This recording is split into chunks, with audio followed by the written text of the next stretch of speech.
A billionaire was still a virgin at 46, until a bleeding waitress collapsed at his gate. He thought he'd shut the world out for good. No love, no family, just silence and gold. But the night she fell into his arms, everything changed. She wasn't just a stranger, she was a survivor running from someone who wanted her gone. He takes her in just to help for a night.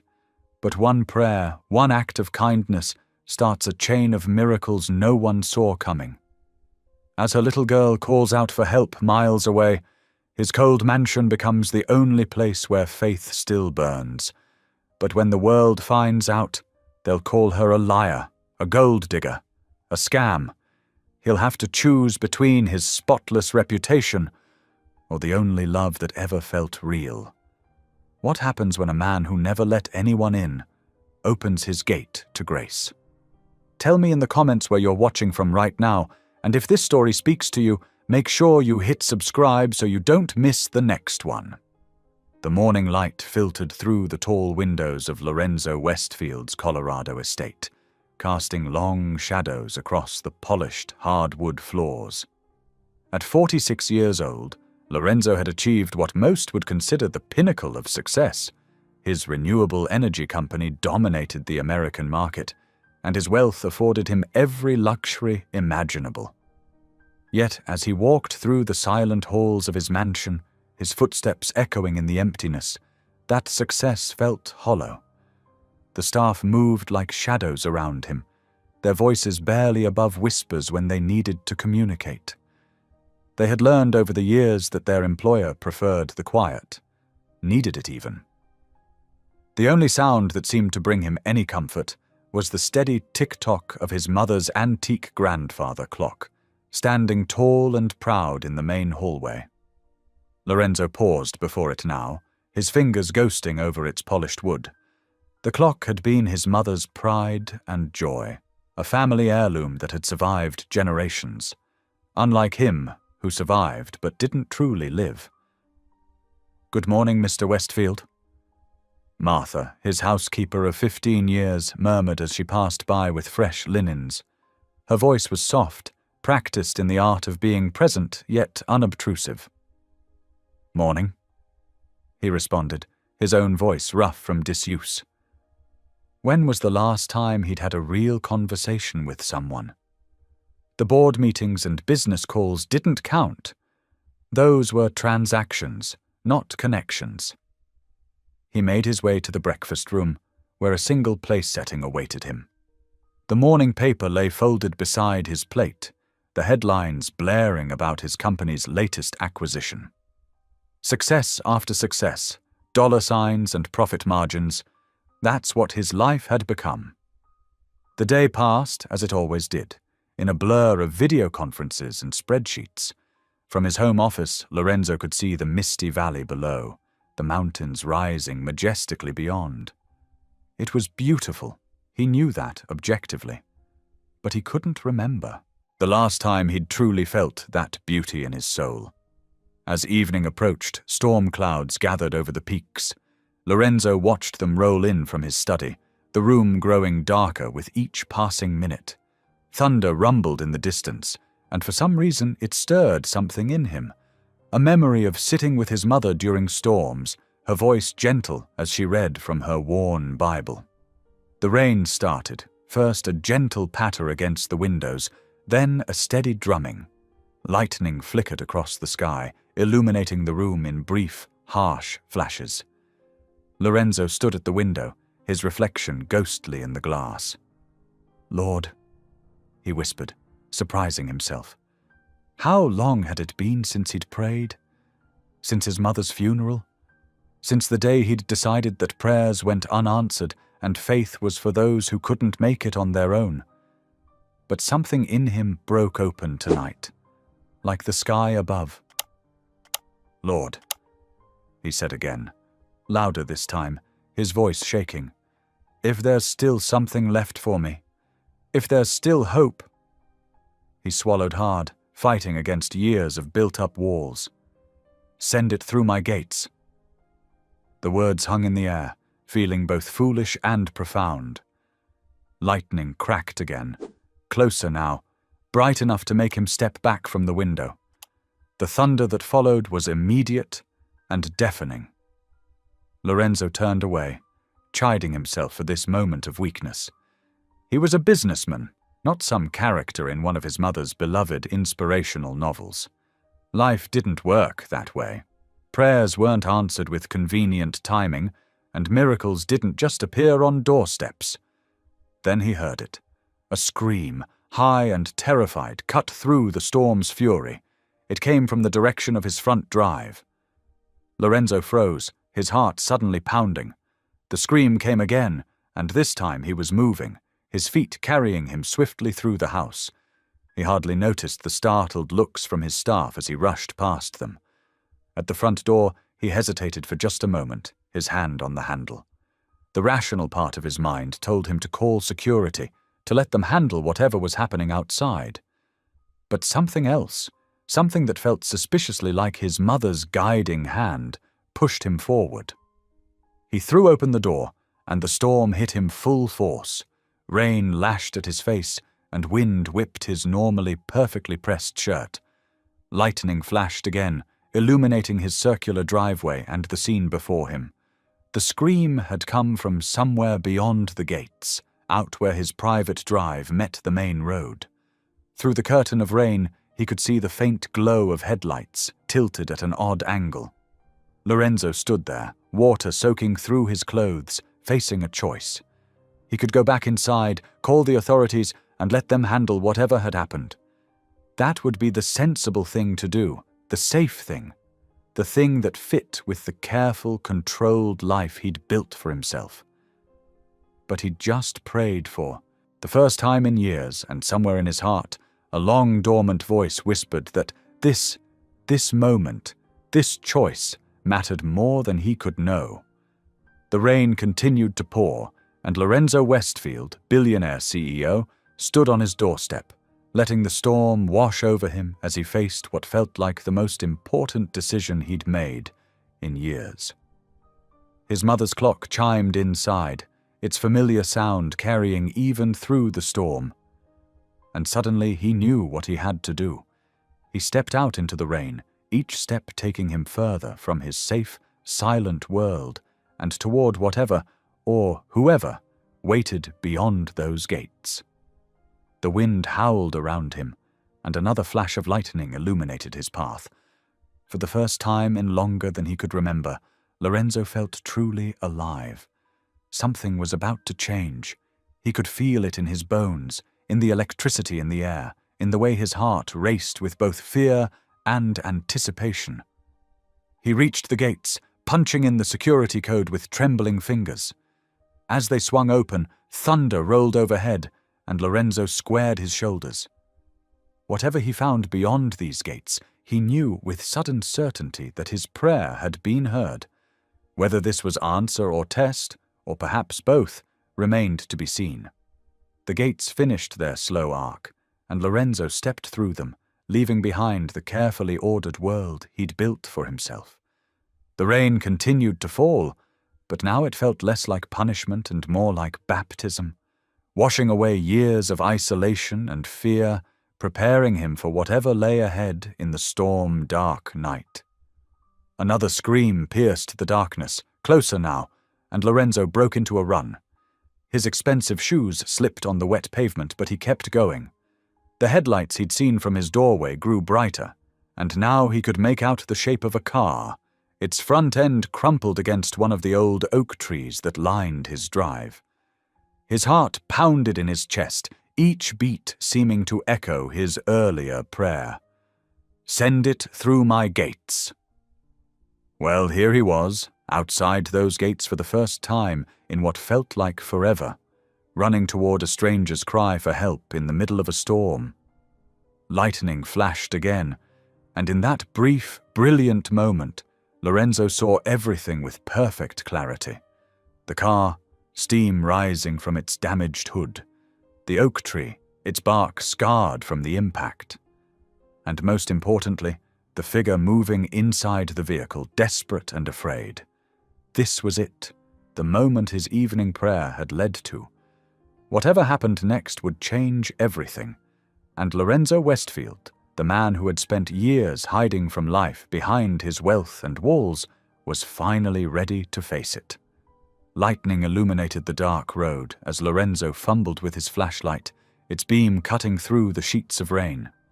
The wind howled around him, pulling at his clothes, but he pressed forward. Another crack of thunder shook the ground beneath his feet. Then he saw her. A figure slumped against the iron bars of his gate, one hand pressed tightly against her side. Her dark hair was plastered to her face, and even through the rain, he could see the red staining her white uniform shirt. "Help!" Her voice was barely a whisper. "Please! He's coming!" Lorenzo rushed forward, his heart pounding. The woman's face was pale, her eyes unfocused.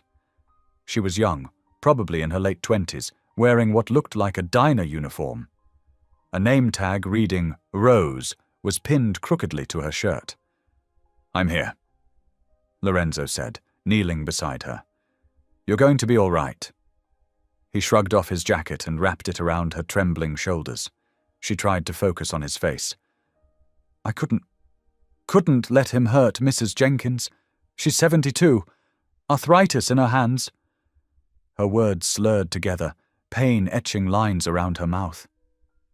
"Don't try to talk," Lorenzo said. He slipped one arm under her knees and the other behind her back, lifting her as gently as he could. She was light, too light, in his arms, and he could feel her shaking. The walk back to the house seemed endless. Rain pelted them both as Lorenzo carefully picked his way up the drive. Rose's head lolled against his shoulder, her breathing shallow but steady. As they approached the front door, it flew open. Ruth Callahan stood there, her usually neat grey hair disheveled, her face tight with concern that quickly shifted to suspicion. "Mr. Westfield, what are you doing? We should call the police, not bring her inside. This could be a trap." "Enough, Ruth," Lorenzo said, his voice firm as he carried Rose through the doorway. "She needs help. Call Dr. Matthews." Ruth's mouth set in a hard line, but she pulled out her phone. Lorenzo carried Rose to the nearest guest room, one that Ruth always kept ready just in case, though no one had used it in years. "The sheets," Ruth protested weakly as Lorenzo laid Rose on the bed. "Can be replaced." He finished. "First aid kit, now, please." Ruth hurried away, her footsteps quick and sharp on the hardwood floors. Lorenzo turned his attention back to Rose, who was stirring fitfully. "You're safe," he said softly. "You're in my home. No one will hurt you here." Her eyes fluttered open, confusion clouding their deep brown depths. "Where?" She tried to sit up, but fell back with a gasp of pain. "Easy," Lorenzo said, placing a gentle hand on her shoulder. "You're hurt. Help is coming." Ruth returned with the first aid kit and hovered anxiously as Lorenzo cleaned the cut on Rose's side. It wasn't as deep as the blood had made it appear, but it would need proper medical attention. As he worked, Rose drifted in and out of consciousness, fragments of her story emerging in broken whispers. She was a waitress at the Valley Diner. Her manager, Doug, had been harassing Mrs. Jenkins, an elderly server, pushing her to work faster despite her arthritis. When Rose stepped in to defend her, Doug had lost control, shoving her into the sharp edge of a counter before chasing her into the storm. "You stood up to him," Lorenzo said softly, taping a bandage in place. "That was brave." "Stupid," Rose mumbled. "Could lose my job. Hope needs that money." Before Lorenzo could ask who Hope was, Rose's eyes flew open wide. She looked around the room, really seeing it for the first time. The elegant furnishings, the expensive artwork on the walls, the crystal chandelier overhead. "Oh no!" She pushed herself up, wincing. "I can't. I shouldn't be here. I need to go." "You're not going anywhere in this storm," Lorenzo said firmly. Through the windows, lightning still flickered, and rain lashed against the glass. "You're hurt. It's dangerous out there, and you said someone was after you." "But I'm getting blood on your sheets," she protested weakly. "And my clothes are soaked. This room probably costs more than I make in a month." Lorenzo surprised himself by chuckling. "The sheets don't matter. What matters is that you're safe." Rose sank back against the pillows, tears mixing with the rain still drying on her face. "Why are you helping me?" Lorenzo thought about his prayer earlier that evening, about the years of emptiness in this huge house, about the way his mother had always welcomed strangers in need. "Because you needed help," he said simply, "and you're safe here for as long as you need." Ruth made a small noise of protest behind him, but Lorenzo ignored it. He could see the exhaustion in Rose's face, the way she was fighting to keep her eyes open. "Rest now," he said softly. "Dr. Matthews will be here soon. We can talk more when you're stronger." Rose's eyes drifted closed, her breathing evening out. Lorenzo stood, turning to face Ruth's disapproving frown. "We know nothing about her," Ruth whispered harshly. "We know she was willing to risk her job and her safety to protect an elderly co-worker," Lorenzo replied. "That tells me enough for now." Thunder rolled overhead, and rain continued to pour, but inside the guest room, Rose slept peacefully, safe from both the storm outside and the one she'd fled. Lorenzo watched her for a moment longer, feeling something shift in his chest, something that felt like purpose, like the answer to a prayer he'd almost forgotten he'd made. Morning sunlight streamed through the tall windows, painting golden patterns across the expensive bedding. Rose blinked slowly, her mind foggy with confusion as she took in the unfamiliar surroundings. The bed beneath her was softer than any she'd ever slept in, and the room, it was bigger than her entire apartment. Reality crashed back suddenly. The diner, Doug, running through the storm, the kind stranger who'd helped her. She sat up carefully, wincing at the tenderness in her side where Dr. Matthews had stitched her up the night before. The clock on the bedside table read 7:15 in the morning.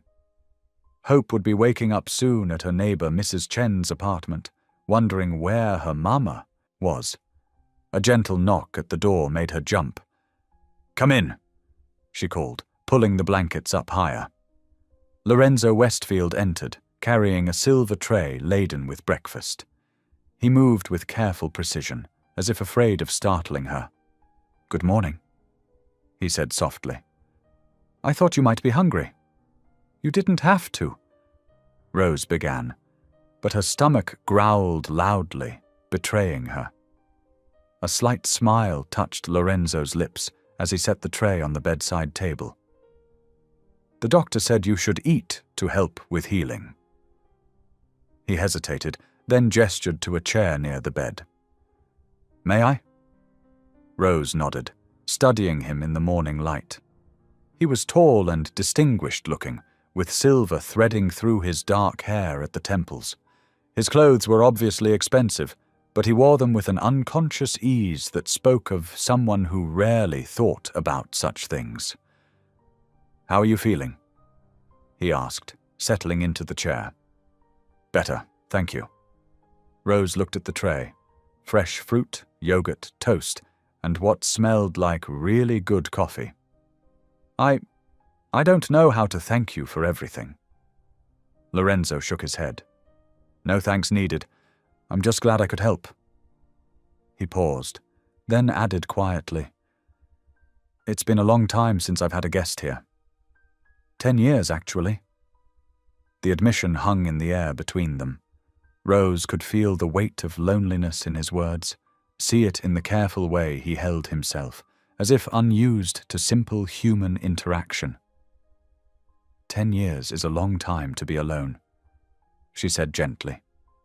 Lorenzo's hands tightened slightly on the arms of his chair. "It was easier that way after my mother died." Thunder rumbled outside, reminding them both that the storm hadn't fully passed.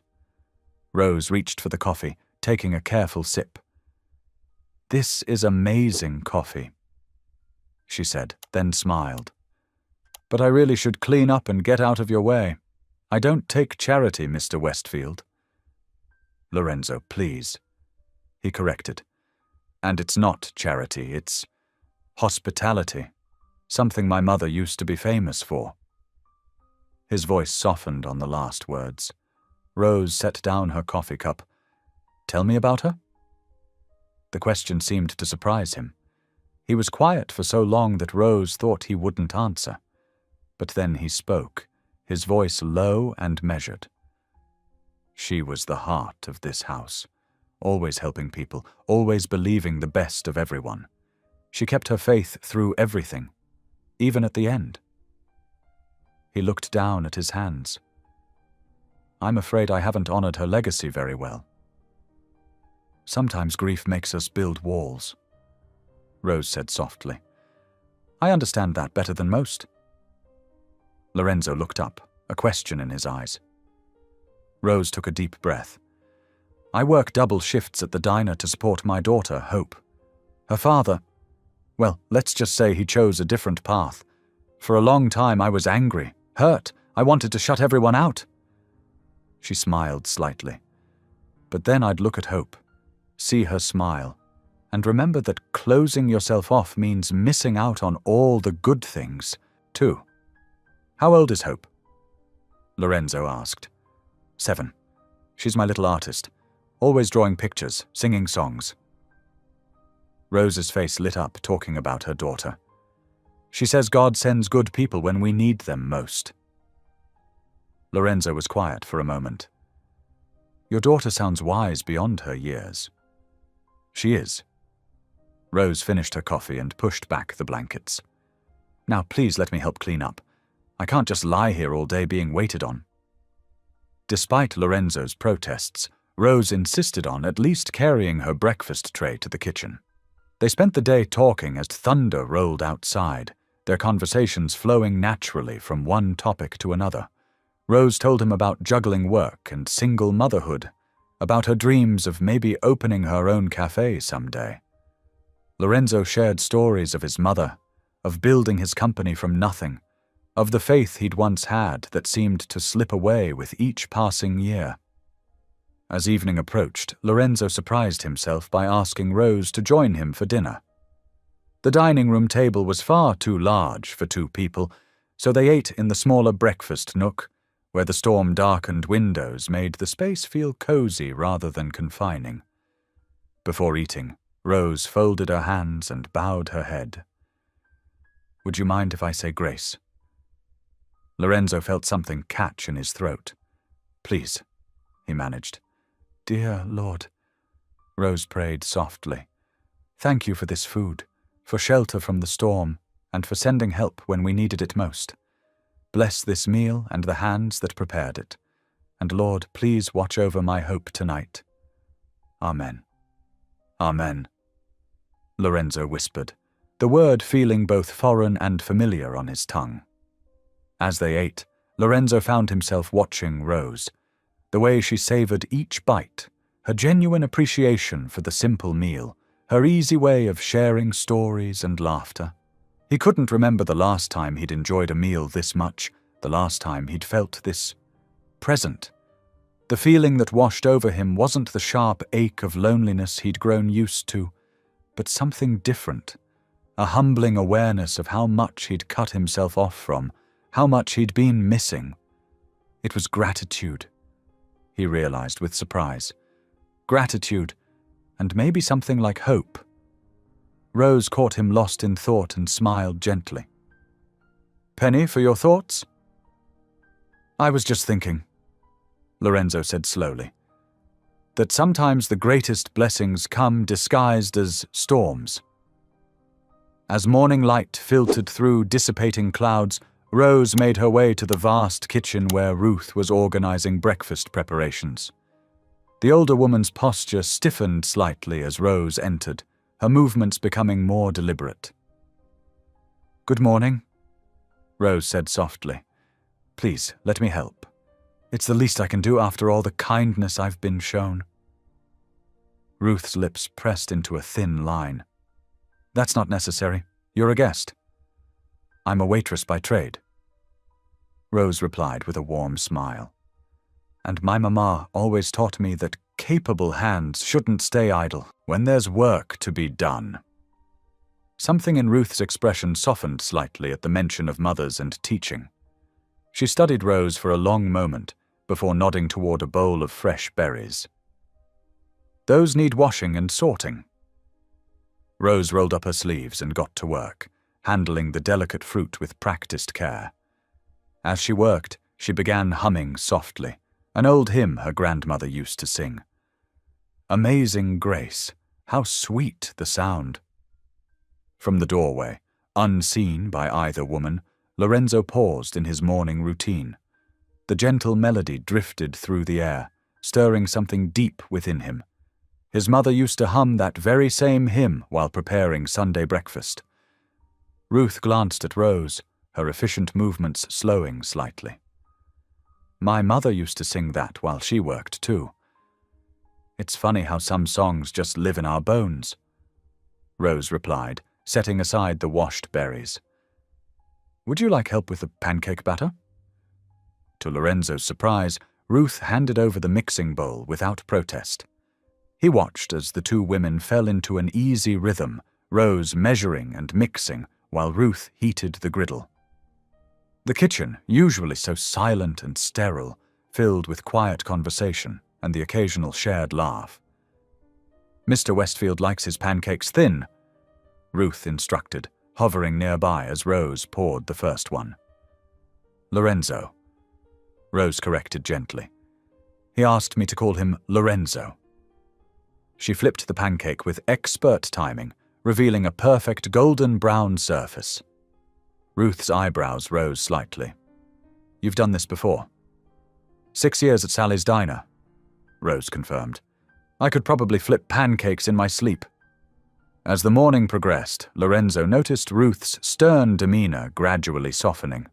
By the time breakfast was ready, the older woman was actually smiling as Rose shared stories about her daughter Hope's attempts to help in the kitchen.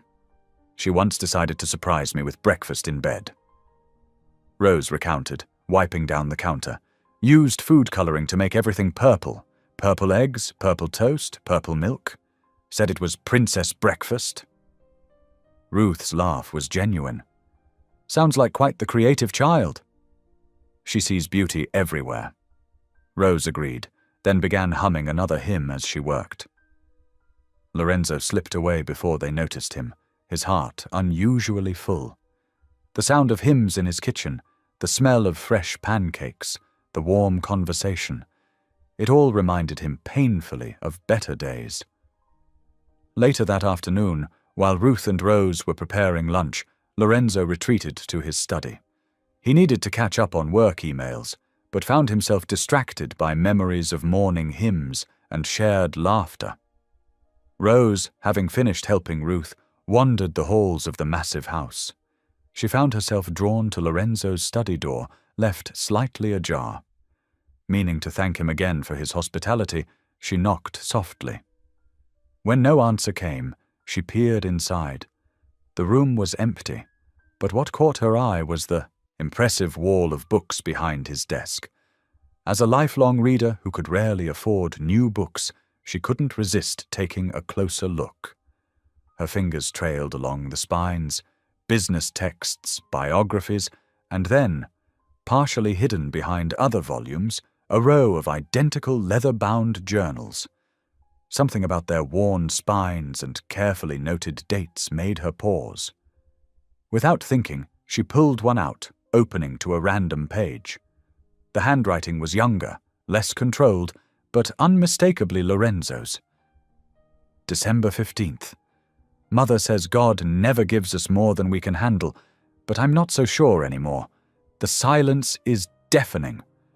Why did you make me capable of love only to never find it? What's the point of a heart that beats but doesn't feel? The house grows colder each day, and I'm beginning to think that's how you want it. Maybe some of us aren't meant for warmth. Rose's heart ached at the raw pain in those words. She was so absorbed in the entry that she didn't hear footsteps approaching until a sharp intake of breath made her turn. Lorenzo stood in the doorway, his face pale, body rigid. The journal in her hands might as well have been his beating heart, exposed and vulnerable. "I'm so sorry," Rose said quickly but gently. "I shouldn't have." "Those are private," he said, his voice tight. Rose carefully closed the journal, holding it with the reverence it deserved. "They're all so beautiful," she said softly, "and heartbreaking." Lorenzo remained frozen, caught between anger and embarrassment. "You asked why God made you capable of love only to never find it." Rose continued, her voice gentle but firm. "Maybe you never found love because you stopped letting it find you." The words hit Lorenzo like a physical force. He opened his mouth to argue, to defend his walls, but no words came. Rose carefully returned the journal to its place. "Thank you for trusting me with your home, Lorenzo, even if you didn't mean to trust me with your heart." She slipped past him and out of the study, leaving him alone with her words echoing in his mind. That evening, Lorenzo sat in his leather chair before the study's fireplace, watching flames dance across logs. Rose's words played on repeat in his thoughts. "You stopped letting it find you." He thought of how she'd handled his journal, not with judgment or pity, but with understanding. How she'd seen past his wealth to his worth, past his walls to his wounds. How she filled his silent halls with hymns and his empty kitchen with laughter. The fire crackled, sending sparks up the chimney, and Lorenzo realized he felt warm, truly warm, for the first time in years. Not just from the flames, but from something deeper, something he'd thought long dead. A flutter of feeling in his chest, like a bird testing broken wings. He watched the fire late into the night, allowing himself to feel its warmth, to acknowledge the subtle thaw beginning in his heart. Rose's hummed hymns still echoed in his memory, mixing with his mother's voice from long ago, reminding him that perhaps it wasn't too late to remember how to feel. The early morning sun had barely touched the mountain peaks when Rose's cell phone shattered the peaceful silence of the guest room. Her hands trembled as she fumbled to answer it, her neighbor Martha's name flashing on the screen. "Rose. Oh, thank God you picked up." Martha's voice crackled with panic. "Hope's here with me, but she's scared out of her mind. Darren's been circling the building in his truck for the past hour. He's been asking people if they've seen you." Rose's heart stopped. Her 7-year-old daughter's face flashed before her eyes, those bright, innocent eyes that had seen too much already. "Is she okay? Please tell me she's okay." "She's safe for now. I got her into my apartment when I saw him pull up. But Rose..." Martha's voice dropped to a whisper. "He seems different this time. Worse. More desperate." Rose was already moving, throwing her few belongings into a small bag. "Keep her inside. I'm coming right now." "Be careful, honey. He's still out there somewhere." Rose's hands shook as she ended the call. The beautiful guest room suddenly felt like a gilded cage, too far from where she needed to be. She grabbed her waitress uniform, still slightly damp from the storm, and changed quickly. A soft knock at the door made her jump. "Rose." Lorenzo's voice was concerned. "I heard voices. Is everything all right?" She opened the door to find him standing there, still in his morning robe, worry etched across his face. The genuine concern in his eyes made her throat tight. "I have to go," she said, trying to keep her voice steady. "Right now. My daughter. She needs me." Lorenzo's expression shifted from concern to alarm. "What's happened?" As Rose explained the situation, she watched Lorenzo's jaw tighten. He pulled out his phone. "I'll have my security team ready in 5 minutes. They can bring her here safely." "No." Rose cut him off, though the offer made her heart ache with gratitude. "You've already done too much. I won't be indebted like that." This isn't about debt, Lorenzo said softly. This is about safety. Your daughter's safety. Rose shouldered her bag, shaking her head. I don't want pity, Lorenzo. I've survived on my own this long. I'll figure it out. Rose, please. His voice was barely above a whisper. At least let me help you get there. But Rose was already moving past him, her steps quick and determined. She'd learned long ago that depending on others only led to disappointment. The fact that Lorenzo's offer felt genuine only made it more dangerous. Ruth appeared in the hallway, likely drawn by their voices. Her usual stern expression softened when she saw Rose's distress. Miss McKinley? Thank you for everything, Ruth, Rose said, managing a small smile. The kitchen won't be the same without my help, I'm sure. Ruth's lips twitched. It certainly won't be as musical.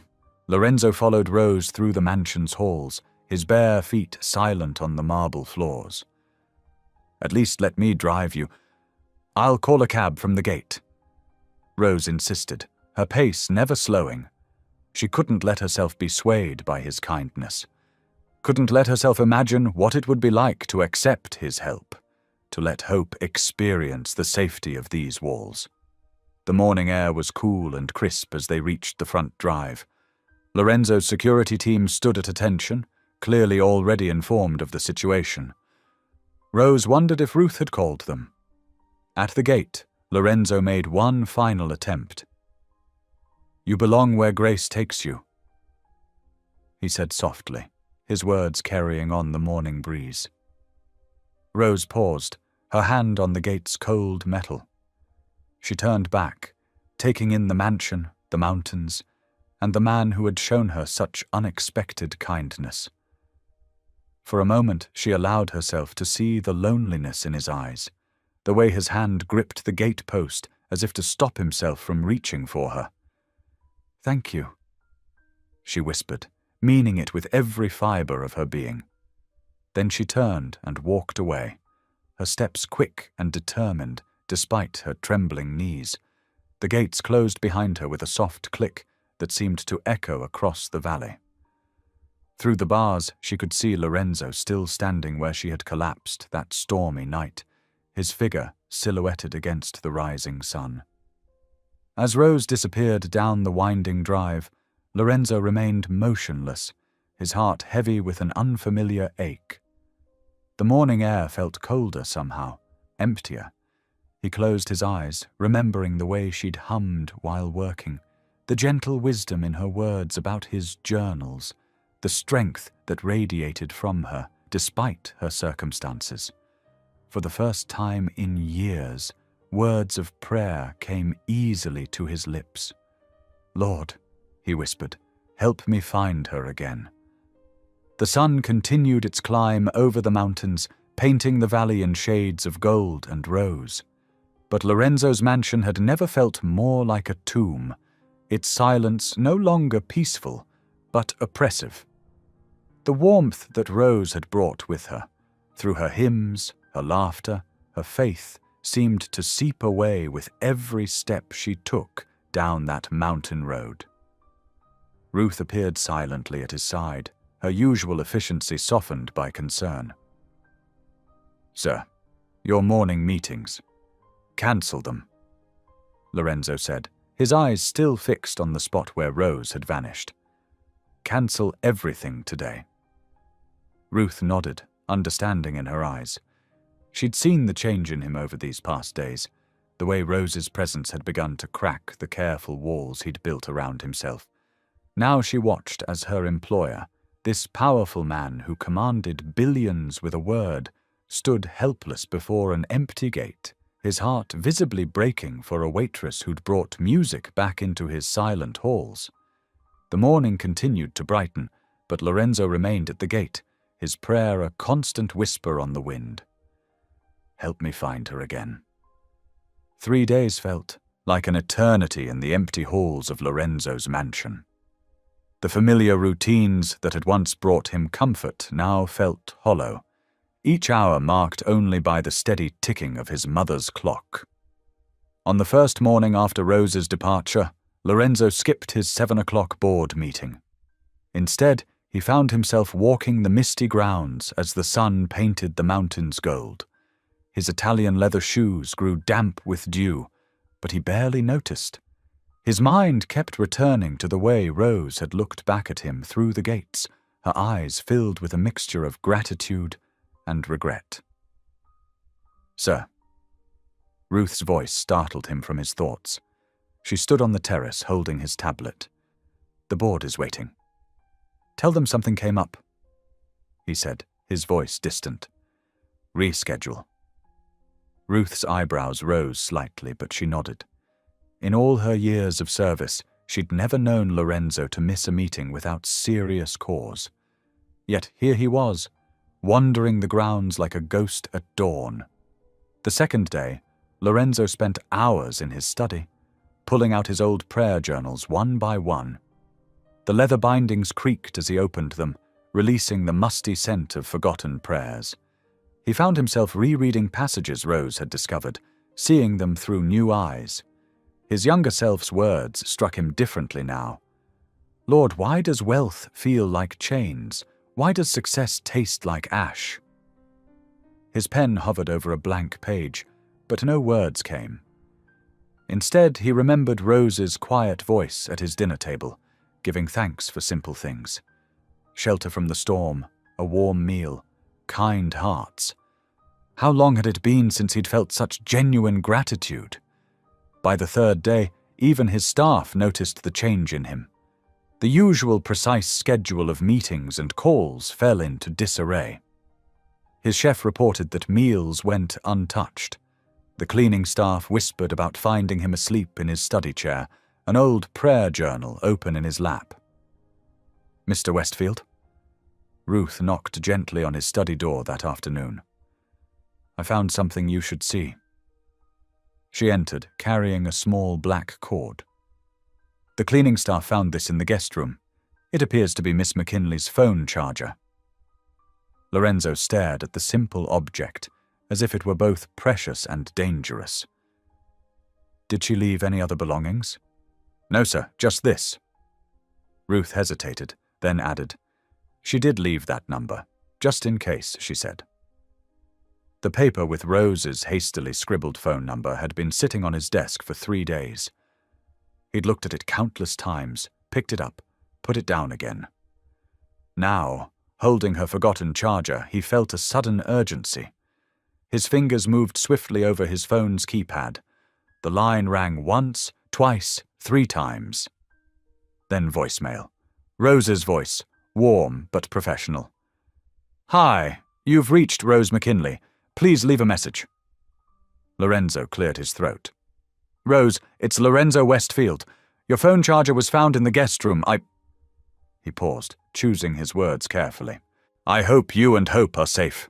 If you need anything, please don't hesitate to call." The days grew longer. Lorenzo found himself taking more walks at sunrise, watching the gates where Rose had first appeared. During meetings he couldn't avoid, his mind wandered to the sound of her humming hymns in his kitchen.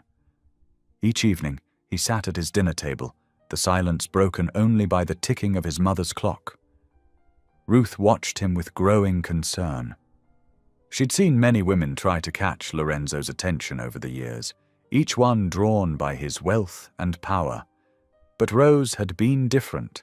She'd touched something in him that Ruth hadn't seen since his mother's passing, a spark of the man he used to be before success had built walls around his heart. Miles away, in a small diner on the city's edge, Rose moved between tables with practiced efficiency. But her usual warm smile was strained, her eyes constantly darting to the door. Each time the bell chimed, she tensed, terrified she'd see Darren's face. She picked up extra shifts, trying to keep busy, to stay in public places where he couldn't reach her. Her manager noticed her jumpiness but didn't comment. He'd seen enough of life to recognize fear when he saw it. During quiet moments, Rose's hand would drift to her phone, thumb hovering over Lorenzo's number in her call log. She'd think of his gentle voice, the safety of his mansion's walls, the way he'd carried her in from the storm without hesitation. But pride and fear held her back. She couldn't risk dragging him into her mess. The night was already old when Lorenzo's phone rang. He'd been sitting in his study, pretending to read reports while actually staring at Rose's number again. The sound startled him so much he nearly dropped the device. Unknown number. His heart quickened as he answered. "Hello?" At first there was only breathing, quick and frightened. Then Rose's voice, barely a whisper. "He's taken Hope. Please help me." Lorenzo was on his feet before the message ended, his heart pounding. The fear in Rose's voice cut through every wall he'd built, every hesitation he'd harbored. He pressed the callback button immediately, but the line was already dead. The clock ticked steadily in the silence, marking precious seconds slipping away.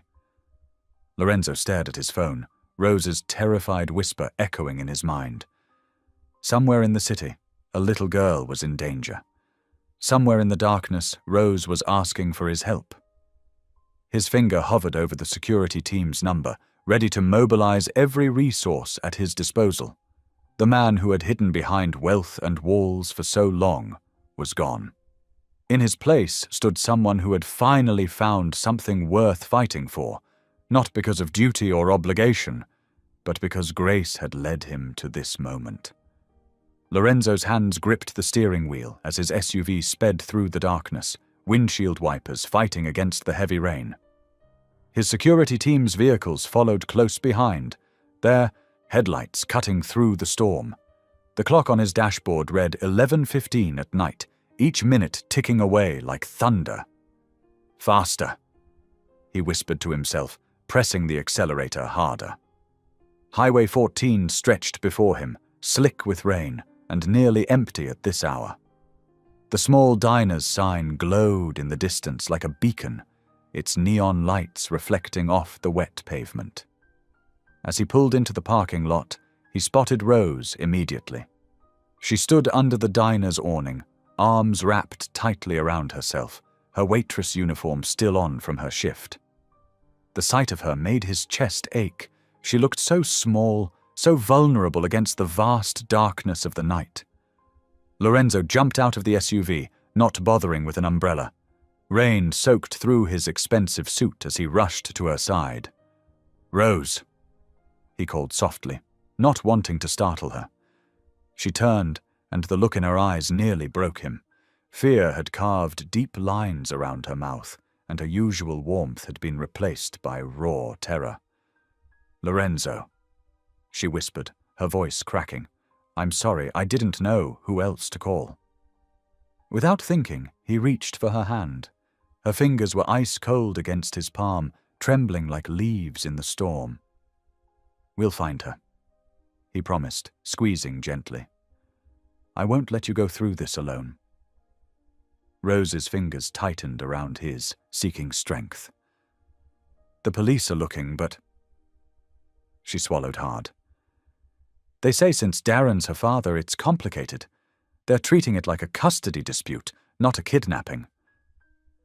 Thunder rolled overhead as Lorenzo led her to his SUV, opening the passenger door.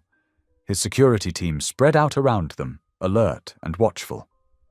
Inside the vehicle, the rain drummed against the roof, creating a rhythm that matched Rose's shaky breathing. "Tell me everything," Lorenzo said softly as he pulled back onto the highway. "When did you last see Hope?" Rose pressed her forehead against the cool window, her reflection ghostly in the glass. "I was at work. My neighbor, Mrs. Chen, was watching her. She called me in a panic about 2 hours ago, said Darren showed up claiming he wanted to talk to Hope." Her voice broke. He pushed his way in when Mrs. Chen opened the door. By the time she got to the phone to call me, they were gone. Lorenzo's jaw tightened. Has he done anything like this before? No, but... Rose's fingers twisted together in her lap. His temper. It's always been bad. When Hope was 3, I finally got the courage to leave. He'd come home drunk, started throwing things. I grabbed Hope and ran that night, never looked back. She took a shuddering breath. He found us once before, about a year ago, showed up at our apartment demanding to see her. I called the police, but by the time they came, he was gone. Rain streaked across the windows as they drove through sleeping towns, past darkened houses where families slept safely in their beds. Lorenzo's security team had split up, following different leads, staying in constant communication through their radios. I keep thinking about her teddy bear, Rose whispered suddenly. She never sleeps without it. It's still sitting on her bed, waiting for her. A sob caught in her throat. She must be so scared. Lorenzo's hand found hers again in the darkness. This time, he didn't let go. Your faith amazes me, he said quietly. After everything you've been through, you still trust. Still pray. Rose turned to look at him, tears glistening in her eyes. Sometimes faith is all we have left. When Darren first started changing, becoming violent, I wanted to be angry at God. But then I realized God didn't cause Darren's choices. He gave me the strength to protect hope instead. They drove in silence for several minutes, their joined hands a bridge between them. Lightning flashed across the sky, illuminating Rose's face. In that brief moment, Lorenzo saw not just her fear, but her incredible strength. There's a church up ahead, he said suddenly, remembering a small chapel he'd passed many times but never entered. Would you pray with me? Rose's eyes widened slightly, but she nodded. The chapel was a humble building, its white steeple barely visible through the rain. Lorenzo parked, and they ran through the downpour to the covered entrance. The door was unlocked. Many rural churches stayed open all night for travelers seeking sanctuary. Inside, the air was still and peaceful. Their footsteps echoed on the wooden floor as they made their way to the front pew. Rose sank down, pulling Lorenzo gently with her. Their hands remained linked as they bowed their heads. Dear Lord, Rose began, her voice barely above a whisper, protect my little girl. Keep her safe until we can find her. Give us wisdom to know where to look and... She faltered. And give us strength, Lorenzo continued, surprising himself. Help us be your hands and feet tonight. Show us the way. As they sat in the quiet church, Lorenzo felt something stirring in his heart, something he hadn't felt since his mother's death. It wasn't just concern for Rose and hope, though that burned bright and fierce. It was a reconnection to something larger than himself, a reminder that some things were worth more than all his carefully constructed walls. Rose squeezed his hand, and he looked over to find her watching him with gentle understanding. Thank you, she whispered, for everything. We should keep moving, he said softly, though part of him wanted to stay in this moment of peace. My team will have updates by now. They walked back to the SUV, the rain still falling, but somehow less threatening now. Their joined hands swung between them, a physical reminder that neither of them had to face the storm alone. As they climbed back into the vehicle, Lorenzo's phone buzzed with a message from his security team. The night stretched ahead of them, full of uncertainty and fear. But something had shifted in that small chapel. Two broken souls had found strength in each other, and in the faith that had brought them together. Whatever came next, they would face it together. Pink and gold streaks painted the morning sky as Lorenzo's SUV wound through narrow mountain roads. Rose had dozed off briefly, her head resting against the window, but startled awake at every bump and turn.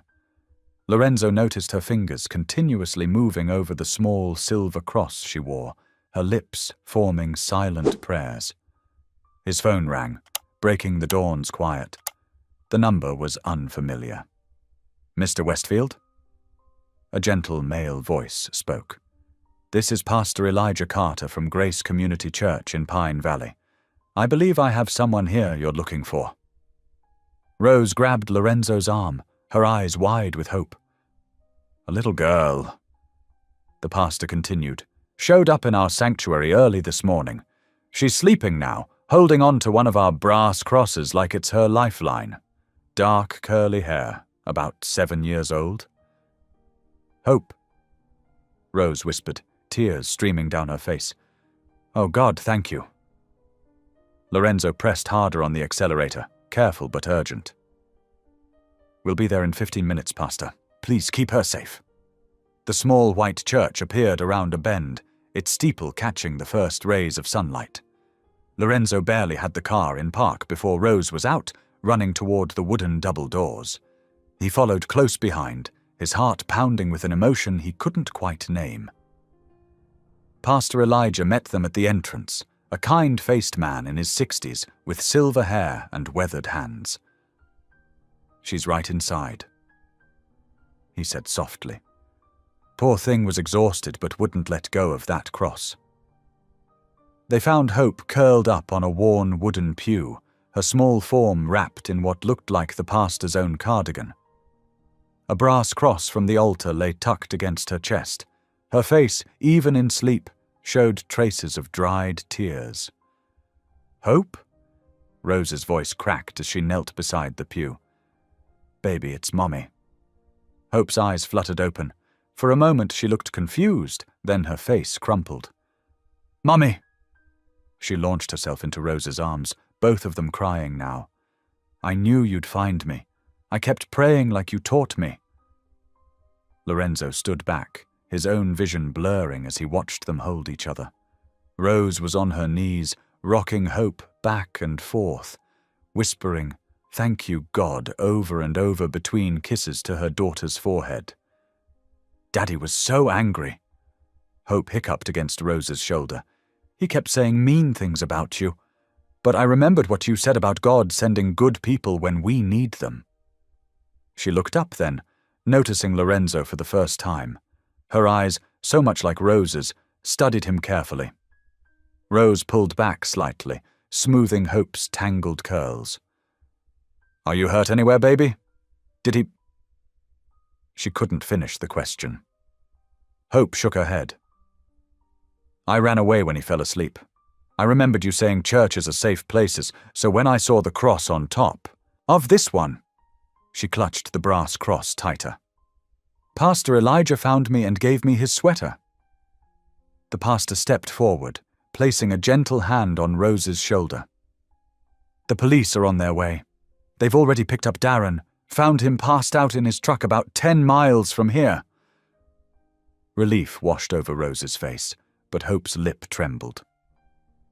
"Do we have to go back to our apartment? I don't want to—" "No, sweetie," Rose assured her, though Lorenzo could see the worry in her eyes, worry about what came next. "You could—" Lorenzo cleared his throat, surprised by how rough his voice sounded.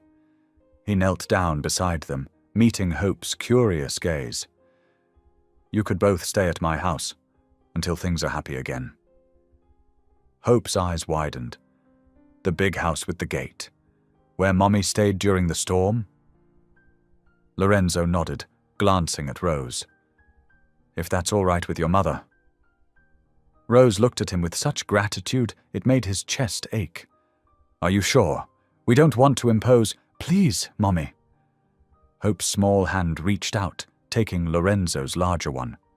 "He feels safe, like the church does." Something shifted in Lorenzo's heart at those words. Simple, childlike wisdom that cut straight through his carefully constructed defenses. He squeezed Hope's hand gently. They spent the day at the church while police handled the formal statements and arrangements. Pastor Elijah brought them soup and sandwiches from his own home, sitting with them as Hope napped on the pew, this time with her head in Rose's lap. The pastor shared quiet words of encouragement, never pushing but simply being present in their time of need. As evening approached, Hope insisted on saying goodbye to Pastor Elijah with a hug, still wearing his cardigan. "Can I keep the cross?" she asked shyly, "to remember that God was watching over me." The pastor smiled, his eyes misting. "Of course, child. It's yours now." The drive back to Lorenzo's estate was quiet, stars beginning to pepper the darkening sky. Hope sat in the back seat, fighting sleep but eventually losing the battle. Rose reached across the center console, taking Lorenzo's hand just as she had during their desperate search the night before. "Thank you," she whispered, "for everything." Lorenzo glanced in the rear-view mirror at Hope's sleeping form, then at their joined hands. Something about this felt right, like pieces falling into place after being scattered for too long. As they passed through his gates, no longer cold and forbidding but welcoming them home, he realized his prayer from days ago had been answered in ways he never could have imagined. The mansion that had once echoed with emptiness now held the soft sounds of Hope's steady breathing and Rose's quiet humming. As they carried the sleeping child inside, Lorenzo knew his life would never be the same, and he was profoundly grateful for that fact. The mansion's halls, once silent as a tomb, now rang with the bright sound of Hope's laughter. Her small feet pattered across marble floors that had known only echoes before, bringing life to every corner she touched. Each morning, Lorenzo found himself waking earlier, drawn by the sounds of life stirring within his home. One sunny Tuesday morning, he paused in the doorway of his kitchen, taking in the sight before him. Hope sat at the counter, her legs swinging as she concentrated on her drawing. Crayons scattered across the granite surface like fallen autumn leaves. Rose stood at the stove, humming an old hymn while stirring oatmeal, her voice lifting and falling in the morning light. "Mr. Lorenzo." Hope waved her paper at him. "Look what I made." He crossed to her, studying the colorful creation. "Is that our house?" "Uh-huh." She pointed with a small finger. "See, there's you and Mommy and me, and Ruth, too." The stick figures stood hand in hand before a towering mansion rendered in purple crayon. Rose glanced over her shoulder, smiling. "Hope, honey, let Mr. Westfield have his breakfast first." "Lorenzo," he corrected gently. "Please, just Lorenzo." Rose's cheeks colored slightly as she nodded, serving 3 bowls of oatmeal topped with fresh berries. Hope's drawing joined dozens of others already decorating the refrigerator, held by magnets shaped like musical notes. A small touch Rose had added to make the kitchen feel more like home. After breakfast, Lorenzo led Hope to the grand piano in the music room. She climbed onto the bench beside him, her face serious with concentration as he showed her where to place her fingers. "Middle C," he explained, guiding her small hand. "That's where everything starts." "Like the beginning of a story?" Hope asked, pressing the key carefully. Lorenzo smiled. "Exactly like that." They practiced simple scales, Hope's determination reminding him of his own childhood lessons. Rose appeared in the doorway, drying her hands on a dish towel, watching them with soft eyes. "Mom!" Hope called out. "Come sing while we play." Rose hesitated, but Lorenzo nodded encouragingly. She joined them, and soon her clear voice filled the room with amazing grace, while Hope picked out the melody one careful note at a time. Lorenzo's fingers found the harmony naturally, weaving beneath Rose's vocals in a way that felt like prayer. Later that afternoon, Rose insisted on teaching Lorenzo how to make grilled cheese sandwiches. "Proper ones," she said, "not those fancy versions with imported cheese." "I haven't cooked since—" He paused, remembering. "Since my mother was sick." Rose touched his arm gently. "Then it's time to learn again." Under her patient guidance, he managed not to burn the bread too badly. Hope declared his efforts almost as good as Mommy's, which made them all laugh. The sound of their shared joy seemed to warm the kitchen more than any fancy heating system ever could. Evenings became their sacred time. After Hope was tucked in, Rose and Lorenzo would sit in his study, talking about everything. and nothing. She told him about her dreams of going back to school someday. He shared stories about his mother's faith, how it had shaped him before he'd lost his way. "God never lost sight of you," Rose said one night, curled in the leather armchair with a cup of tea. "Even when you couldn't feel him." Lorenzo watched the firelight play across her face. "I'm starting to understand that now." Days flowed into weeks. Hope's piano playing improved, filling the house with simple melodies. Rose's bruises faded, leaving behind a woman who stood straighter, smiled easier. Lorenzo found himself checking his phone less, caring about board meetings less, investing instead in these precious moments of connection. But the outside world refused to stay away forever. It started with whispers among the household staff, quickly silenced when Lorenzo approached. Then came the calls from his PR team about increased media interest. He dismissed their concerns, focused instead on helping Hope master Twinkle, Twinkle, Little Star. The first photos appeared on a Wednesday. Rose had gone to the local grocery store, wanting to cook dinner herself instead of relying on the house staff. A photographer caught her loading bags into her car, the car Lorenzo had insisted she use for safety. By Thursday morning, the tabloid headlines screamed, "Billionaire's secret family," and "Who is the mysterious woman at Westfield Mansion?" Ruth brought him the papers with his morning coffee, her face grave. "Sir, perhaps we should consider a statement?" Lorenzo waved her concerns away, too caught up in watching Hope show Rose her latest drawing, but he couldn't miss the way Rose's hands trembled slightly as she pinned the artwork to the fridge, or how her smile didn't quite reach her eyes when she glanced at the newspapers Ruth carried. That evening, as they sat in the study, Rose broke their comfortable silence. "Maybe we should talk about all this." She gestured vaguely toward the window, where beyond the gates, reporters had begun gathering. "It doesn't matter," Lorenzo said firmly. "They'll find something else to gossip about soon enough." Rose twisted her hands in her lap. "But your reputation means nothing compared to the peace I've found here." He reached across the space between them, taking her restless hands in his. "For the first time in years, I feel truly alive. Hope's laughter, your singing, even these quiet moments, they're worth more than any reputation." Tears glimmered in Rose's eyes. "I just don't want to cause trouble for you. You've done so much for us already." "You've done more for me," Lorenzo insisted.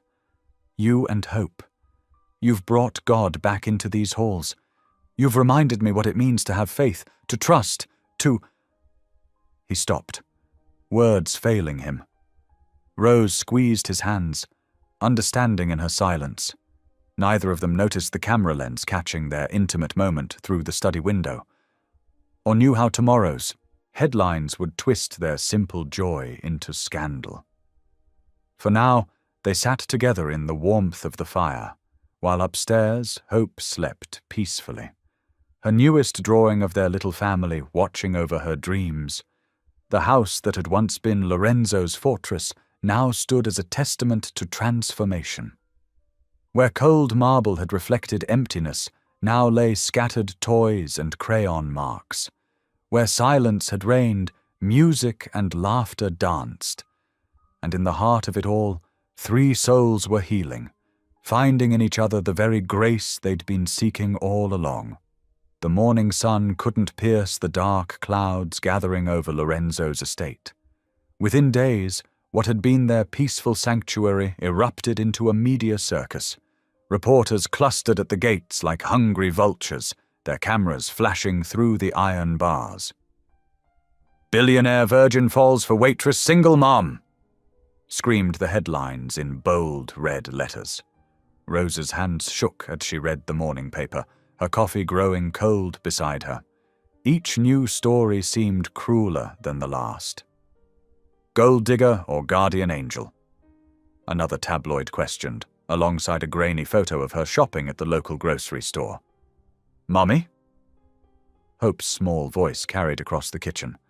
"Why are those people outside taking pictures?" Rose pulled her daughter close, stroking her hair. "They're just curious about Mr. Lorenzo's house, sweetie." "But they're saying mean things," Hope whispered, pressing her face into her mother's side. Lorenzo entered the kitchen, his face tight with concern. Ruth's arranged for extra security at Hope's school. He placed a gentle hand on Rose's shoulder. "We'll get through this." But the harassment only intensified. That afternoon, the school principal called. They'd received dozens of calls from reporters and curious onlookers, all trying to get information about Hope. Some even attempted to photograph the little girl during recess. Rose paced the study, tears streaming down her face. "This has to stop.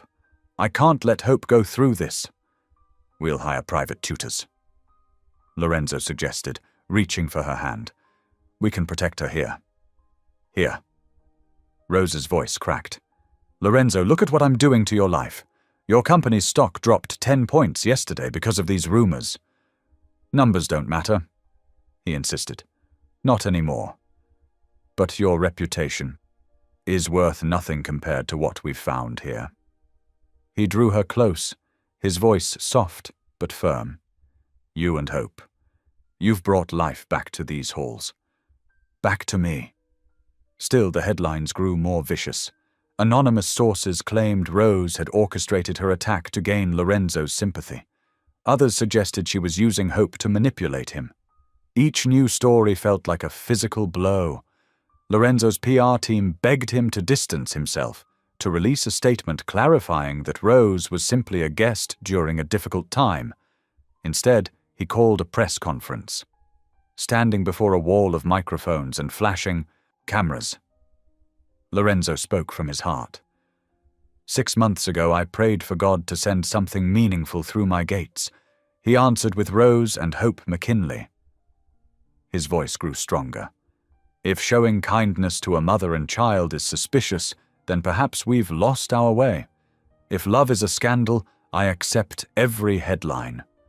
Rose watched the conference on TV, her heart aching at his defense of her. But she could see the strain in his eyes, the tension in his shoulders. This brilliant, kind man who'd given them shelter was now under attack because of her. That evening, Lorenzo had to attend an emergency board meeting.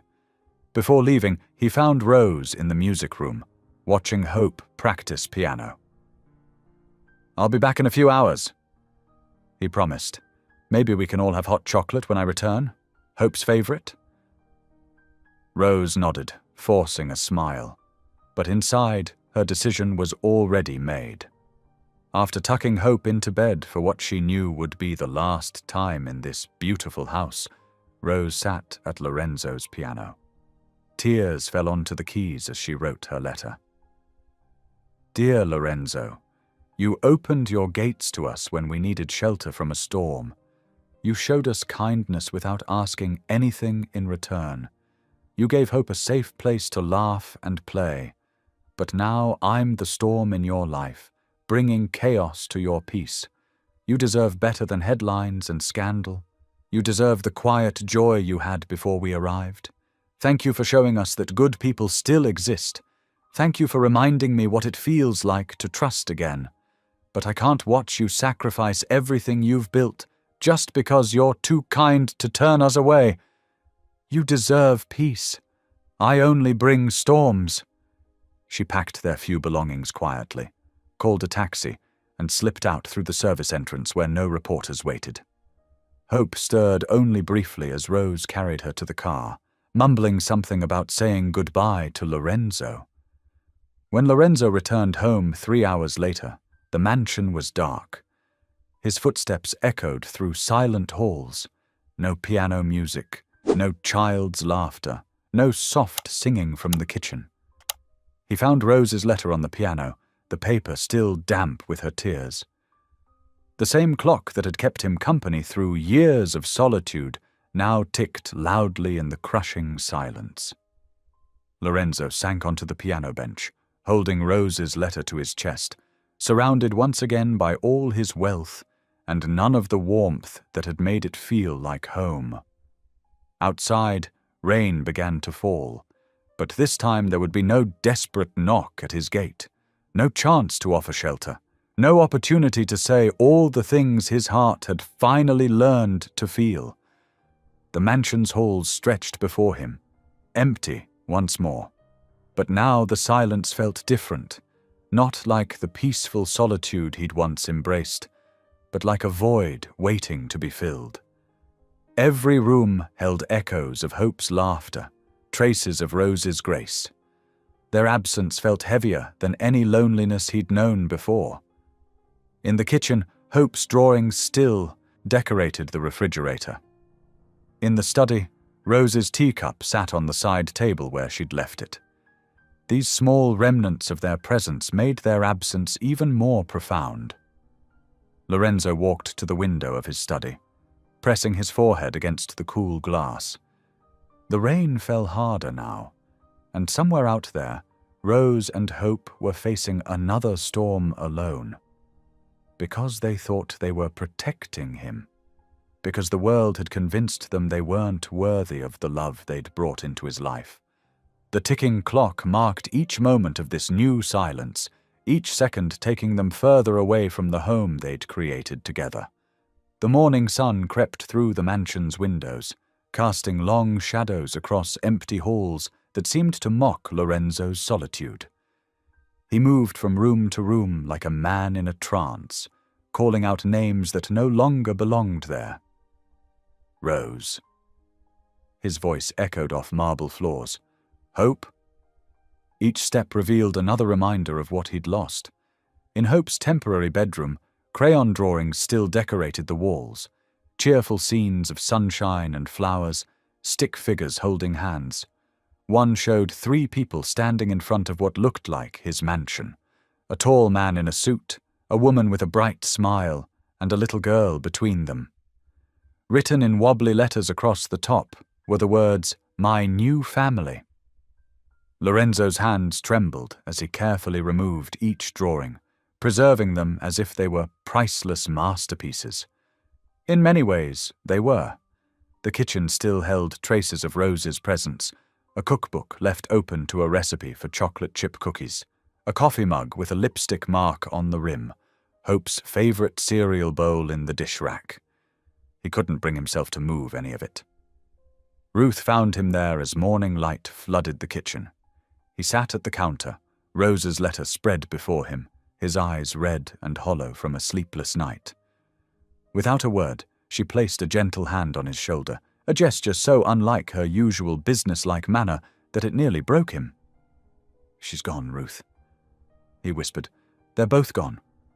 "I know, sir." Ruth's voice was soft with understanding. "I heard them leave last night. I should have stopped them." Lorenzo shook his head. "She made her choice. To protect me." He laughed bitterly. "All my wealth, and I couldn't protect them from cruel words and camera flashes." The days that followed blurred together. Lorenzo hired private investigators, but Rose had vanished completely. She'd changed her phone number, left her previous job, moved from her old apartment. Even Hope's school records had been transferred to an undisclosed location. Every lead went cold. His executive assistant rescheduled meeting after meeting as Lorenzo spent hours in his study, making calls, searching databases, trying to find any trace of them. Board members grew increasingly concerned about his absence, but he couldn't focus on profit margins and quarterly reports when his heart was searching every street corner for a glimpse of Rose's smile or the sound of Hope's laughter. Nights stretched endlessly. He would walk the halls until dawn, remembering how Hope's footsteps had once echoed through them as she played hide-and-seek. How Rose's voice had filled the kitchen with hymns while she cooked. How the 3 of them had sat at his grand piano, Hope learning simple melodies while Rose watched with pride. 2 weeks passed. Then 3. The media circus eventually moved on to newer scandals, leaving Lorenzo alone with his regret. The mansion settled back into its familiar silence. But what had once felt like peaceful solitude now felt like a tomb. On the anniversary of his mother's death, Lorenzo sat in his leather chair by the fireplace, holding his old prayer journal. Normally this day brought waves of grief for his mother, but tonight his heart ached for a different kind of loss. He opened the journal to a fresh page and began to write. "Dear Lord, I asked for a sign, and you sent an angel. 2 angels, really. A mother and child who taught me more about faith in their brief stay than I'd learned in all my years of wealth and success. Rose showed me that true grace doesn't need golden halls to shine. Hope reminded me how to laugh, how to wonder, how to believe in goodness again. I let them go. Or perhaps I should say, I failed to fight hard enough to make them stay. I thought my wealth could protect them, but I forgot that love needs more than money to grow. It needs courage. It needs faith. Most of all, it needs to be spoken aloud, not just felt in silence. Forgive me, Lord, for waiting too long to tell them what they meant to me. Forgive me for not running after them that night. Forgive me for all the words left unsaid."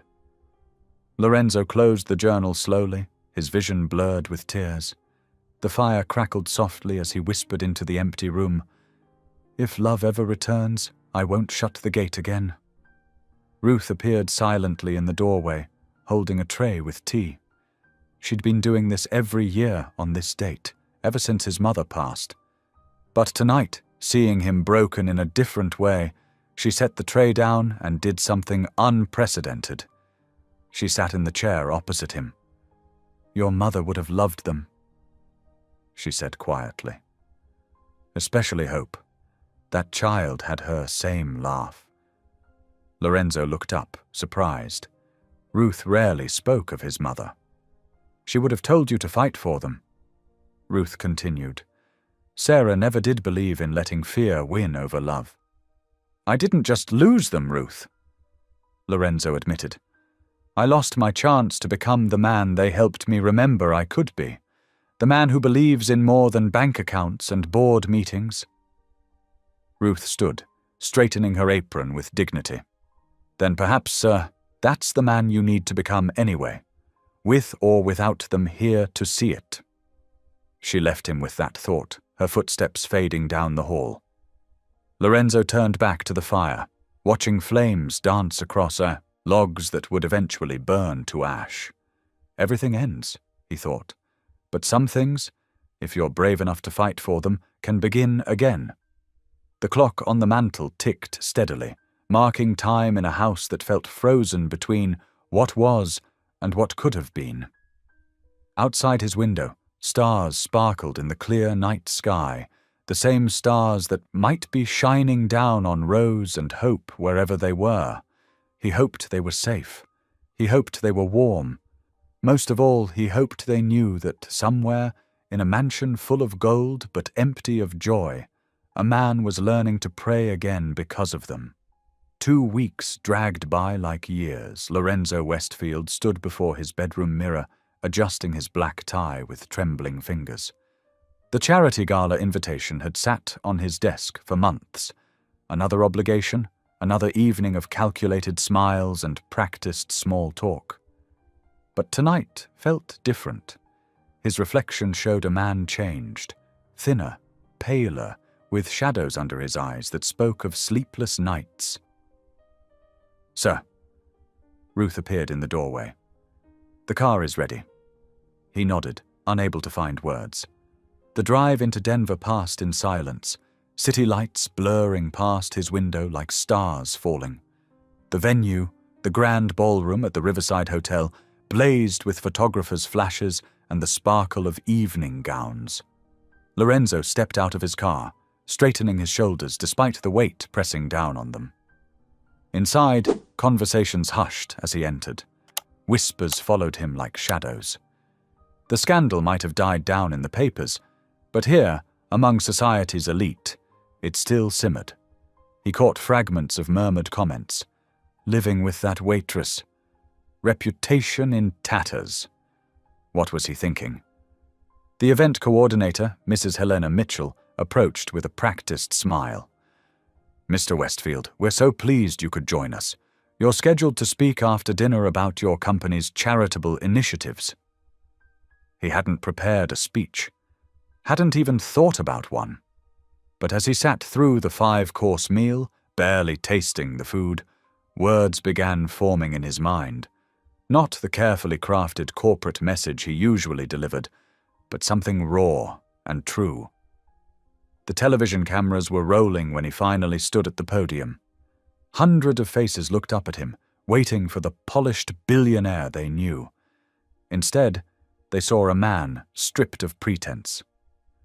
"Good evening," he began, his voice soft but carrying clearly through the silent room.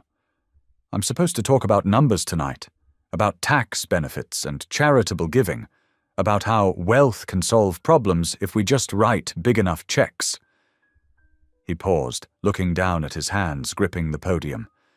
"But I've learned recently that the greatest poverty isn't in bank accounts. It's in hearts that have forgotten how to feel, in homes filled with everything money can buy, but empty of what matters most." The room grew absolutely still. Even the cameramen leaned forward. "I was a man who could buy comfort but never peace. My mansion was a fortress built of gold, but inside I was alone. Then," his voice caught slightly, "then a woman showed me that compassion is the only true wealth." Phones came out, recording his every word.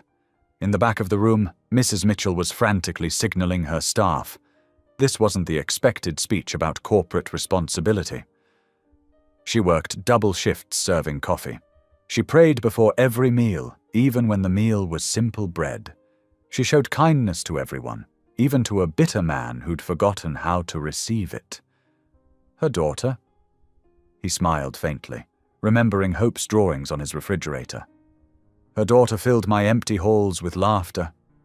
Lorenzo looked directly into the nearest camera, no longer seeing the audience. The media called it a scandal. They called her a gold digger, but Rose McKinley taught me more about real value in 3 weeks than I'd learned in 20 years of building my fortune. She showed me that grace doesn't need marble floors to dance on, that faith doesn't require crystal chandeliers to shine. Tears glistened in several eyes now. Someone in the back began to applaud, but quickly stopped, sensing he wasn't finished. I let fear of public opinion drive away the 2 people who made my house a home. I stood silent while others questioned their character. Tonight, I'm breaking that silence. If there's a scandal here, it's not that a waitress and her daughter found shelter in a billionaire's home. It's that it took them to teach me what real shelter means. His hands were steady now as he concluded. My company will continue its charitable work, but I've learned that true charity isn't about tax write-offs or public recognition. It's about opening your gate when grace comes knocking, even if it arrives in unexpected ways. Thank you. The silence held for 3 heartbeats before the room erupted in applause. As he stepped down from the podium, phones buzzed with notifications. His speech was already going viral. The hashtag #CompassionIsWealth started trending within minutes. But Lorenzo didn't stay to bask in the response. He slipped out while others were still clapping, nodding briefly to Ruth, who waited by the exit. The drive home was quiet again, but different now, as if speaking his truth had shifted something in the air itself. The mansion loomed dark against the night sky when they arrived. Lorenzo walked slowly to the gate where he'd first found Rose. From his pocket, he took a single candle, one of the ones Hope had loved to watch flicker in the evenings, and lit it carefully.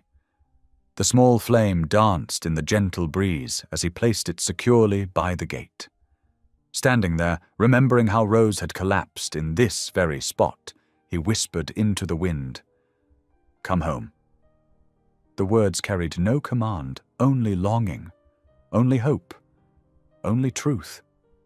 Ruth watched from the car, her usual stoic expression softening as her employer stood vigil by the candlelight. She didn't call out or hurry him along. Some moments, she knew, needed to be lived fully, even if they broke your heart. The candle flickered, casting gentle shadows on the iron bars of the gate. Bars that had once kept the world out, but now seemed to be keeping him in.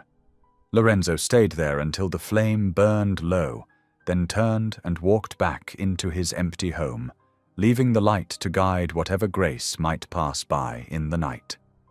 The grandfather clock in Lorenzo's study chimed 7 times, its deep resonance echoing through the quiet halls. Outside, snow fell in thick, lazy flakes, coating the Colorado mountains in pristine white. Lorenzo sat in his leather armchair, a worn Bible open on his lap, though his eyes had stopped tracking the words minutes ago. The flames in the fireplace cast dancing shadows across the room, reminding him of how Hope used to watch them with wonder. 3 weeks had passed since his speech at the gala, and while public opinion had shifted dramatically in Rose's favor, she remained out of reach. His security team had respected her wish for privacy, leaving him with nothing but memories and hope. He traced his finger over the passage he'd been trying to read, something about patience and faith, when a sound caught his attention. At first it seemed like just another whisper of wind against the windows, but then it came again, a gentle tapping, distant but distinct, coming from the direction of the front gate. Lorenzo lifted his head, listening intently. The security system hadn't triggered any alerts. Probably just ice falling from the trees, he thought, trying to return to his reading. Then, carried on the winter air, came a small voice that stopped his heart. "Mr. Lorenzo." The Bible slipped from his hands, thumping against the carpet as he shot to his feet. That voice. He would know it anywhere. Hope's voice. Not bothering with a coat, Lorenzo rushed through the mansion's halls, past Ruth, who called out in confusion, and straight to the front door.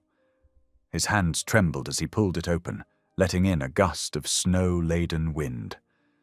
There, beyond the ornate iron gates that had for so long kept the world at bay, stood 2 figures illuminated by the security lights. Hope, bundled in a pink winter coat that made her look like a tiny rosebud in the snow, her small hand clasped firmly in her mother's. Rose stood tall despite the cold, snowflakes catching in her dark hair like stars. Her eyes met his across the distance, carrying a mix of uncertainty and something else, something that looked like coming home. "I couldn't stay gone," Rose said quietly, her words visible in the frozen air. "Knowing you prayed for us." Lorenzo's feet carried him through the snow to the gate's control panel. Hope bounced slightly on her toes, her face bright with excitement despite the cold. "Mommy says you're the only one who asked God for us without wanting anything back," Hope added shyly, her words carrying the simple wisdom of childhood. Lorenzo felt tears well up in his eyes, crystallizing in the winter air. His fingers found the gate release, and the iron barriers that had once symbolized his isolation began to swing open with a soft creak. "You both belong here," he whispered, his voice rough with emotion. Hope didn't wait for the gates to fully open. She slipped her hand free from Rose's and darted through the gap, running straight to Lorenzo. Without hesitation, he knelt in the snow and caught her in his arms, holding her close as she wrapped her small arms around his neck. "I missed your piano," Hope confided in his ear, making him laugh through his tears. Rose approached more slowly, her boots crunching in the fresh snow. When she reached them, Lorenzo stood, still holding Hope, and met Rose's gaze. "I'm sorry," they both said at the same time, then shared a small laugh that seemed to warm the winter air. "The media," Rose began, but Lorenzo shook his head. "Doesn't matter," he said firmly. "Nothing matters except that you're here." Hope wiggled in his arms, pointing toward the mansion's warm glow. "Can we go inside? My nose is cold." The simple request broke the moment's tension, and Lorenzo nodded, suddenly aware he was standing in the snow without a coat. Of course. Come on. Together they walked toward the house, their footprints marking a path in the fresh snow. The warm light from the windows spilled out onto the white ground, creating a golden pathway to welcome them home. Ruth stood in the doorway, her usual stern expression softened by a slight smile. "I'll prepare some hot chocolate," she said, stepping aside to let them enter, "with extra marshmallows for Miss Hope." "3 marshmallows?" Hope asked hopefully as Lorenzo set her down. "3 marshmallows," Ruth confirmed, already heading towards the kitchen. Rose paused in the foyer, taking in the familiar surroundings. The grand staircase, the crystal chandelier, the family portraits lining the walls. Her eyes lingered on the spot where her drawings had once decorated the refrigerator door. "They're still here," Lorenzo said softly, reading her thoughts. "I kept everything. Hope's drawings, your recipe notes, even that burned pot from when we tried to make caramel." Rose laughed, a sound that seemed to bring warmth back to the mansion's halls. "I told you to watch the temperature." "I was distracted," Lorenzo admitted, his eyes holding hers. "I still am." Hope had already shed her pink coat and boots, leaving them in a small pile by the door. She padded across the marble floor in her sock feet, heading straight for the study where the fireplace still glowed. "Can I play the piano later?" she called over her shoulder. "Of course," Lorenzo answered, helping Rose with her coat. Their fingers brushed as he hung it on the rack, sending a current of warmth through both of them. They followed Hope into the study, where she had already claimed her favorite spot on the hearth. Rug. The Bible Lorenzo had dropped still lay open on the floor by his chair. Rose picked it up gently, noting the well-worn pages. "You've been reading again?" Lorenzo nodded, watching as she carefully closed the book and placed it on the side table. "Every day. It helps me remember what matters." Ruth appeared with a tray of hot chocolate, steam rising from 3 mugs topped with precise arrangements of marshmallows. Hope counted hers carefully before taking her first sip, leaving a small chocolate mustache that made both adults smile. As they settled into the warmth of the room, the snow continuing to fall outside the windows, Lorenzo felt something shift in his heart. The mansion no longer echoed with emptiness. Instead, it hummed with the quiet joy of presence, Hope's gentle humming as she sipped her cocoa, Rose's soft movements as she tucked a blanket around her daughter's shoulders, the crackle of the fire that seemed to welcome them all home. The walls of gold he had built around himself hadn't protected him. They had imprisoned him. But here, now, with snowflakes melting on Rose's hair and Hope's laughter filling the air, he understood what true shelter meant. It wasn't found in fortresses or fortunes, but in the simple grace of hearts opening to let love in. "I prayed too," Hope announced suddenly, looking up from her cocoa. "Every night, I asked God to make you not lonely anymore." Lorenzo met Rose's eyes over their daughter's head, seeing in them the same mixture of wonder and certainty he felt in his own heart. "He answered all our prayers," he said softly. "He sent them wrapped in grace." Outside, the snow continued to fall, covering the world in pristine white. But inside the mansion's walls, warmed by firelight and fellowship, 3 hearts that had once been separated by fear found themselves bound together by something stronger, the simple, profound truth that love, when given freely, always finds its way home. Inside the mansion, warmth and life seemed to flow through every room once again. The grand foyer sparkled with holiday lights that Lorenzo had put up weeks ago, hoping they would somehow guide his family home. Now their glow felt like a celebration. Ruth bustled around the kitchen, her usual efficiency tinged with poorly hidden joy as she prepared hot cocoa. The familiar scents of chocolate and cinnamon wafted through the air, mixing with the pine fragrance from the half-decorated Christmas tree in the great room. "Look, Mommy," Hope called out, holding up a crystal angel ornament. "Mr. Lorenzo saved all the pretty ones for me to put up." She stood on tiptoe, trying to reach a higher branch. Lorenzo stepped forward to lift her gently, supporting her as she placed the angel exactly where she wanted it. "I couldn't finish it without you," he said softly. It didn't feel right. Rose watched them from the doorway, her heart full, but her eyes showing traces of guilt. The past weeks had been harder than she'd imagined, not just surviving, but carrying the weight of what she'd left behind. She moved closer to Lorenzo as he set Hope down, her fingers twisting nervously. "I'm so sorry," she whispered, her voice catching. I was convinced I was ruining everything you'd built, your reputation, your peace. I needed to prove to myself that I wasn't just taking advantage of your kindness." Lorenzo turned to face her fully, his expression gentle but serious. He took her hands in his, noting how they trembled slightly in his grasp. "You were never my burden, Rose. You were my answer." His thumbs traced small circles on her palms as he continued. "When I prayed that night in the storm, I wasn't asking for success or security. I was asking for life. Real life. You and Hope brought that back to me." Ruth appeared with a tray of steaming cocoa mugs, each topped with a generous swirl of whipped cream. "Just like old times," she said, her usual gruffness softened by genuine warmth.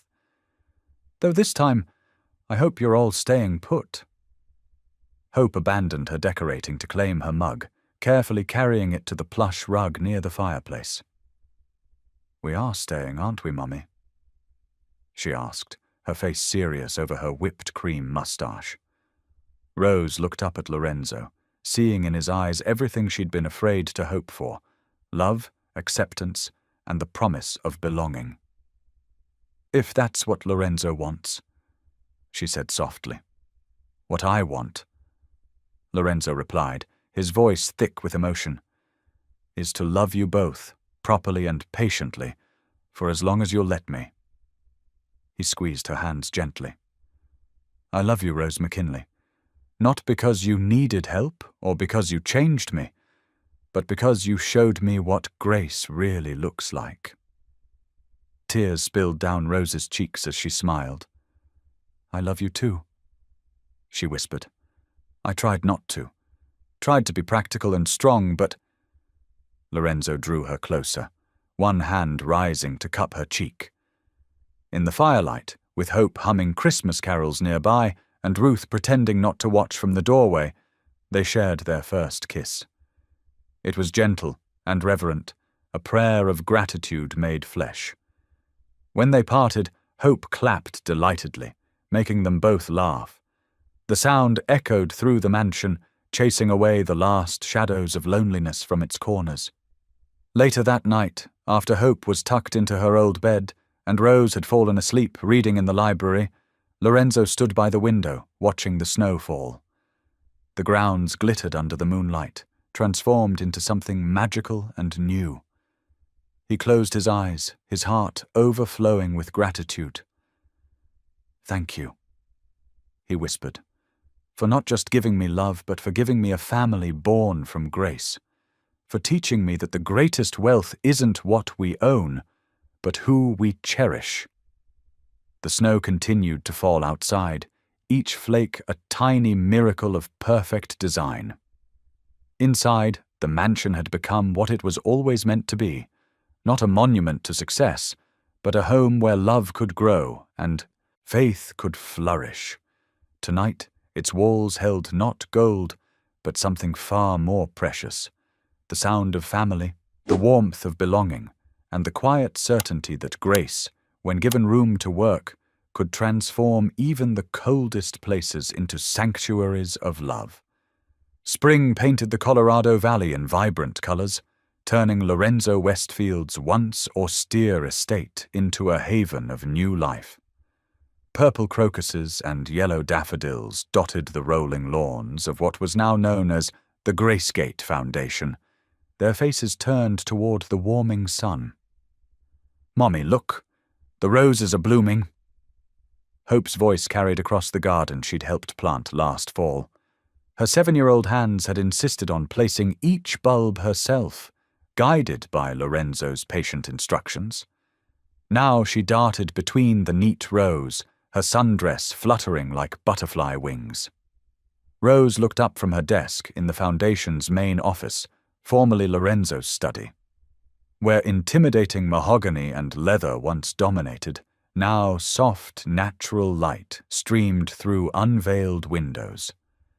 Her desk held files of women and children they'd helped transition to safety and independence over the past months. "Those are the Hope Roses," Lorenzo said, appearing in the doorway with 2 cups of coffee. "They're special hybrid tea roses that bloom earlier than most." He set 1 cup beside Rose, his hand lingering on her shoulder. "Just like someone else we know who blooms wherever she's planted." Rose covered his hand with hers, her engagement ring catching the light. "I never imagined that night at the gate would lead to all this," she said softly. "You've given so many women a chance at a new life." "We've given them that chance," Lorenzo corrected gently. "Your experience helps them trust us. You show them that healing is possible." Through the window, they watched Hope carefully picking flowers for the upcoming ceremony. The church where she'd been found during that desperate search had become sacred ground for their family. It seemed only fitting to exchange their vows there, surrounded by the community they'd built through the Foundation. The wedding day dawned clear and bright, the small church filled with faces that told stories of redemption, women who'd found strength to start over, children who'd learned to laugh again, volunteers who'd discovered purpose in service. Ruth sat in the front row, dabbing her eyes despite her attempts to maintain her usual stoic demeanor. Hope walked down the aisle first, scattering rose petals with careful concentration. Her dress matched the roses in her basket, and her smile lit up the sanctuary. When Rose appeared in the doorway, Lorenzo felt his breath catch. She wore a simple white dress, elegant and understated, but her face glowed with joy that no designer gown could match. During the ceremony, Lorenzo pulled out his weathered journal, the last one he'd written in before closing that chapter of his solitary life. His voice steady but full of emotion, he read, "I was a man who built walls of gold to keep pain away, but when I opened my gate, love came bleeding and brought heaven with her. In my weakness I almost lost this gift, but grace led her back, teaching me that true wealth isn't measured in what we keep, but in what we give away." Rose's eyes filled with tears as she squeezed his hands.